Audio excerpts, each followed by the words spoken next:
Bem-vindo ao último episódio da série Deus de Promessas.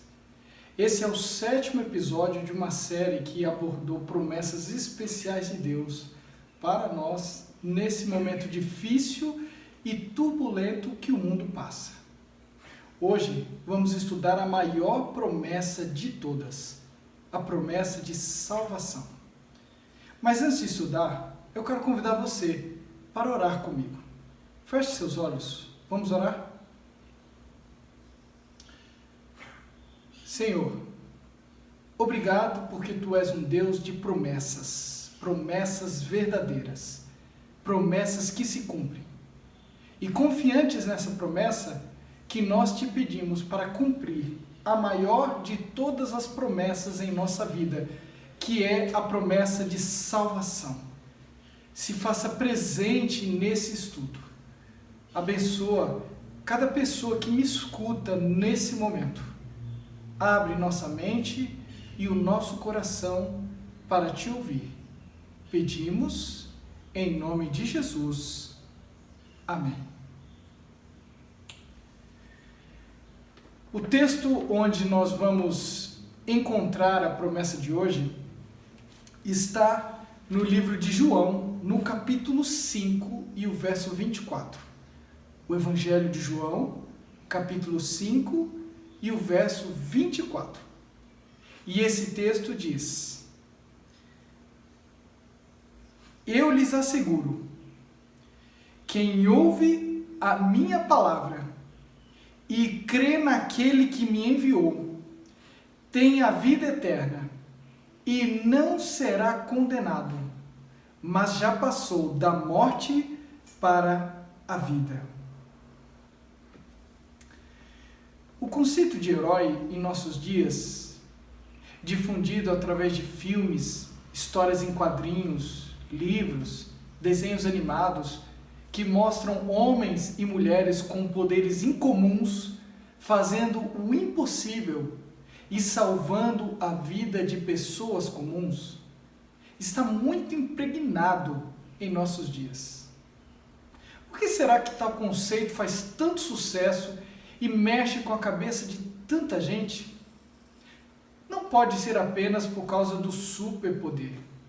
Tem algo mais. Talvez a imagem de um herói fazendo algo por mim e salvando a minha vida seja uma utopia agradável em um mundo onde constantemente eu me sinto fragilizado diante de tantos problemas comuns que eu tenho que enfrentar. Mas não há como negar que muito desse conceito de herói, dando a vida por pessoas comuns e realizando atos heróicos, tenha sido influenciado também pelo contexto bíblico. Dentre os vários temas bíblicos, há um que permeia desde o primeiro capítulo até o último. E esse tema é a salvação. A Bíblia é um livro que fala de história, fala de poesia, fala de cultura, fala de costumes religiosos, fala de bons e maus exemplos de pessoas, mas predominantemente a Bíblia é um livro de salvação. Mas do que precisamos ser salvos? Veja, todo grande herói de filmes ou quadrinhos aparece diante de um grande vilão que quer destruir o mundo. Na Bíblia, não é diferente. Existe um vilão cujo grande objetivo da existência é destruir. Esse inimigo, ele era um aliado, mas ele se rebelou no céu e veio à terra tentando de maneira ainda mais veemente possível destruir. Queira você ou não, perceba você ou não, ele está atuando, ele está agindo, e você nasceu em um mundo em guerra. A Bíblia diz que quando esse inimigo trouxe o pecado ao mundo, ele provocou o colapso do plano perfeito original de Deus, trazendo consigo a morte. Então, entenda, o inimigo age levando ao pecado que resulta na morte. Esse é o projeto da sua existência. Fazer você viver em pecado, ocasionando com isso a morte. A morte em questão aqui é a morte eterna, pois essa é a consequência do pecado. Assim, quando os nossos primeiros pais, Adão e Eva, quando eles pecaram, o mundo se tornou campo de batalha. E a natureza do homem se tornou pecaminosa. Logo, nós nascemos em pecado e, portanto, condenados. Quando você entende isso, fica mais especial a promessa que a gente leu hoje. Todos nós nascemos em pecado. Ou seja, todos nós nascemos condenados. O texto em questão é uma promessa direta do próprio Jesus. O texto começa com a frase, eu lhes asseguro. Isso é garantia. Não é um pastor, um líder religioso, não é um presidente de um país que está falando. Ele assegura porque ele é a garantia. Ele é o Salvador. Ele é Deus que se fez em forma humana. Todos nós nascemos condenados pela morte eterna. Então, na cruz, Jesus morre em nosso lugar. E quando isso acontece, ele passa a ser a garantia. Quando ele diz que assegura, o seu sangue dá essa certeza. Só ele e mais ninguém pode lhe dar essa certeza, pois só ele é a certeza. A seguir, a promessa de Jesus apresenta um conjunto de 3 ações: ouvir, crer e ter. Quem ouve a minha palavra, diz o Senhor, crê em quem me enviou, tem a vida eterna. A palavra de Deus manifesta também através de Jesus é o primeiro passo. A Bíblia diz que a fé vem pelo ouvir da palavra de Deus, ou seja, se não abrirmos os ouvidos para ouvir a palavra, não estaremos aptos a crer. Crer não é simplesmente uma escolha cega. Crer é a consequência que vem do ouvir a palavra de Deus em nossa vida. Mas o que Deus fala? Muita gente rapidamente quer aplicar esse verso para a necessidade de obediência. E de fato, a palavra de Deus traz consigo mandamentos, ordenanças e ensinos que nós devemos praticar. Mas a essência da palavra são boas notícias de que não há condenação. Não existe condenação. É isso que diz a palavra de Deus para aquele que está em Cristo Jesus. Ainda assim, com que facilidade nós nos condenamos? Deus diz que nos ama, mas a gente procura vários motivos para não crer que Ele ama, para desacreditar desse amor. Às vezes, a gente até se deprecia para justificar uma negativa em querer aceitar a palavra de Deus por completo. Ouço muitas pessoas dizerem que amam a Deus, mas a verdade é que tais pessoas constroem um Deus de acordo com o seu pensamento. Entende por que precisamos primeiro ouvir para depois crer? Eu não sei em quem, no que e como crer, se primeiro eu não ouvir a palavra de Deus. A segunda parte da promessa diz, crer no que me enviou. Por que Jesus não disse crer em mim? A mensagem de Cristo era que crer no Pai era crer em Jesus. Ou seja, é impossível crer em Deus e não aceitar o Filho de Deus. Porque quem conhece o Pai, aceita aquele que o Pai envia.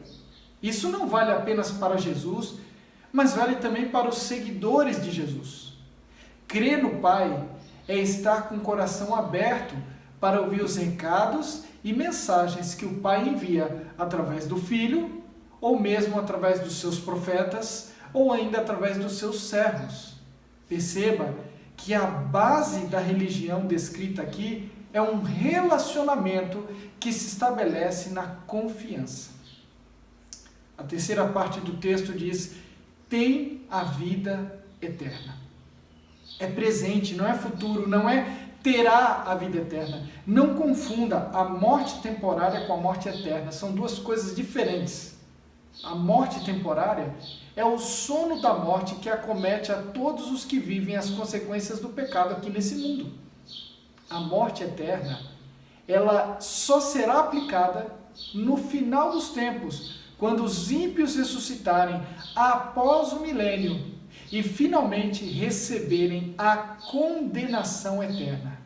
Assim, mesmo que ainda envelheçamos e fiquemos fracos, ou até morramos, porque estamos em um mundo que vive as consequências do pecado, nos tornamos, a partir do momento em que entregamos o nosso coração para Jesus, nos tornamos possuidores da vida eterna.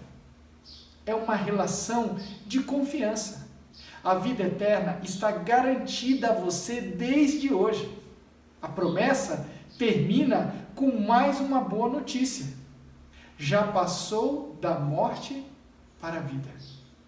Mas o que isso quer dizer? Eu tenho convicção de que Jesus aqui está falando da vida espiritual. Espiritualmente, mortos se tornam espiritualmente vivos, no mesmo instante em que Jesus entra em seus corações. O que é uma pessoa espiritualmente morta? O morto tem uma característica fundamental. Ele não reage aos estímulos. O coração se torna frio. Uma pessoa espiritualmente morta não reage aos estímulos espirituais. A palavra não toca. O pecado não incomoda. As práticas espirituais não fazem diferença. Moralmente estão anestesiados. Não conseguem enxergar ou discernir o certo e o errado com clareza. A mente fica confusa em relação ao que Deus diz. Às vezes, até faz uma imagem pessoal e particular de Deus, adaptado àquilo que é do seu interesse. Tudo isso são características de alguém que está morrendo ou morto espiritualmente. A boa notícia é que existe esperança para você que se sente morto espiritualmente. A promessa de hoje é também para quem está morto espiritualmente. O mesmo que prometeu assegura que sua vida pode ser restaurada por completo nas mãos dele.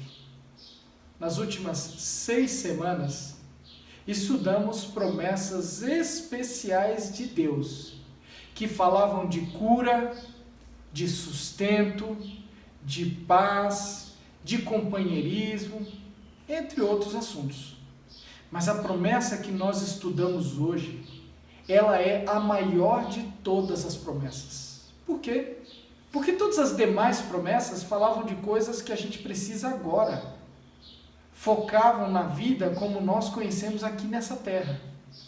Mas a promessa de hoje fala da eternidade. A promessa de hoje mostra onde você vai passar a eternidade e de que maneira você precisa viver isso a partir de agora. Certa ocasião, um instrutor de salva-vidas estava ensinando aos seus novos alunos como salvar a vida de pessoas que estão se afogando. E para resumir o ensino, ele descreveu as 3 atitudes que precisam acontecer para salvar a vida de alguém que está se afogando. Ele disse aos seus aprendizes: primeiro, precisamos tirar a pessoa de dentro da água. Segundo, precisamos tirar a água de dentro da pessoa, referindo-se à água dentro dos pulmões. E terceiro, diz ele, precisamos reanimá-la. Tirar a pessoa de dentro da água, tirar a água de dentro da pessoa e reanimá-la. Não tem como não comparar esses procedimentos com a obra da salvação que é realizada em mim quando eu abro o meu coração e entrego a minha vida a Cristo. Ele me tira do pecado. Ele tira o pecado de dentro de mim e Ele me dá uma nova vida. Hoje, eu quero convidar você a experimentar a garantia da salvação que Cristo te oferece. Quem ouve a palavra, crê naquele que o enviou. Tem a vida eterna e de morto se torna vivo de novo.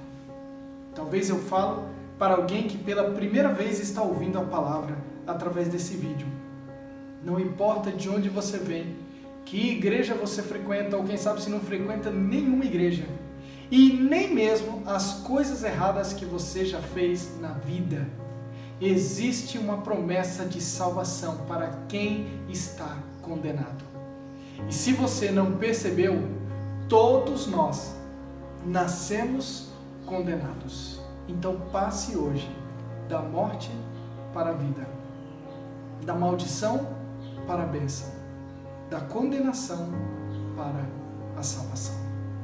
Do Deus construído pela sua vontade para um Deus que fez você para viver a vontade dele. Que Deus te abençoe e que ao final desse estudo você possa aceitar e receber a promessa de salvação que Ele estende para você. Eu quero orar com você. Feche seus olhos, vamos orar? Senhor, obrigado pela promessa de salvação. Louvamos o Teu nome e Te agradecemos, Senhor Deus, porque esta promessa é verdadeira e é real. E hoje eu venho Te pedir que o Senhor nos confirme a salvação. Eu venho pedir, Senhor Deus, que nós tenhamos essa certeza, essa esperança convicta, Senhor Deus, que a eternidade, a vida eterna já está sendo oferecida para nós. Nós nos colocamos nas Tuas mãos e pedimos, Senhor Deus, que naquele grande dia, quando entrarmos na eternidade, nós possamos estar ao Teu lado e viver toda a eternidade contigo. Salva a vida, o coração e salva, Senhor Deus, a parte espiritual de cada pessoa que está me escutando nesse momento. Toma, Senhor Deus, o nosso coração em Tuas mãos, abençoa o nosso lar, abençoa a nossa família. Eu Te peço isso em nome de Jesus. Amém. Que Deus abençoe você. Nós encerramos aqui esta série Deus de Promessas. Se você não assistiu a algum dos episódios anteriores, você pode procurar aqui neste canal ou aqui nesta página do Facebook e você vai encontrar os demais episódios dessa série. Nós nos vemos numa próxima série. Até lá!